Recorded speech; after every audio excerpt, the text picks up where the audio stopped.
Hi everybody, my name is Hannah and this is Pepper and Pine, and I have a tutorial to share with you today. We are going to be using this kit called Build Your Own Hydraulic Machines to build the platform lifter. Now this kit comes with 4 kits in one. It's a great value. I got it from rainbowresource.com. You can find information about this product down in the description box below. So today we're just going to build the platform lifter, but this kit comes with the excavator, cherry picker, and scissor lift.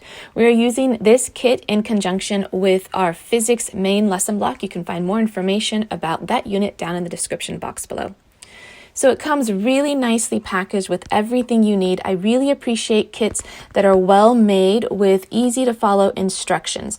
Now my 14-year-old son is going to be assembling this kit as part of his physics unit. He's able to do this entirely on his own. He was very excited about this project, and they don't take long to assemble. Each one takes about 30 minutes to make.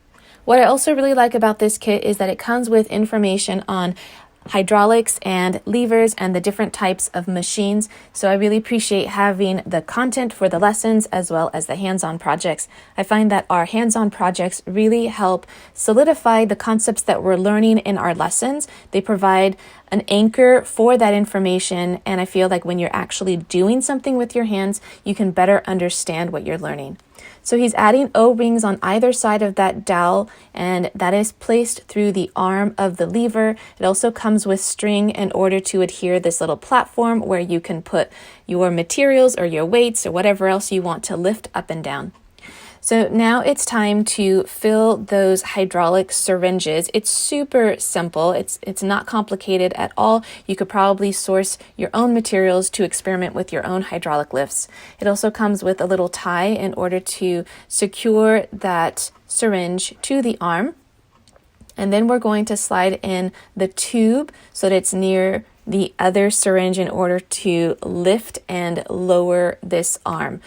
Once it's assembled, you can fill your syringes, and then when you pull the syringe out, you can see that your arm will go down, and when you push on the syringe, the water is going to push into the other syringe, and you can see that the arm lifts up. So now we can actually add a few things to our arm and lift it up and down, and you can go heavier with your items as long as the base is secure with some weights.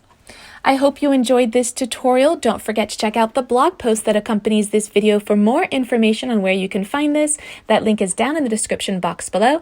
If you'd like to check out some of our other physics tutorials, you can tap on the screen right now. That playlist is also in the description box below. For more information on the physics course, you can check out my website at pepperandpine.com. We have a physics course with all kinds of tutorials for grades 5 through 9. And if you'd like to see how we're homeschooling on a daily basis, you can find me on Instagram at Pepper and Pine.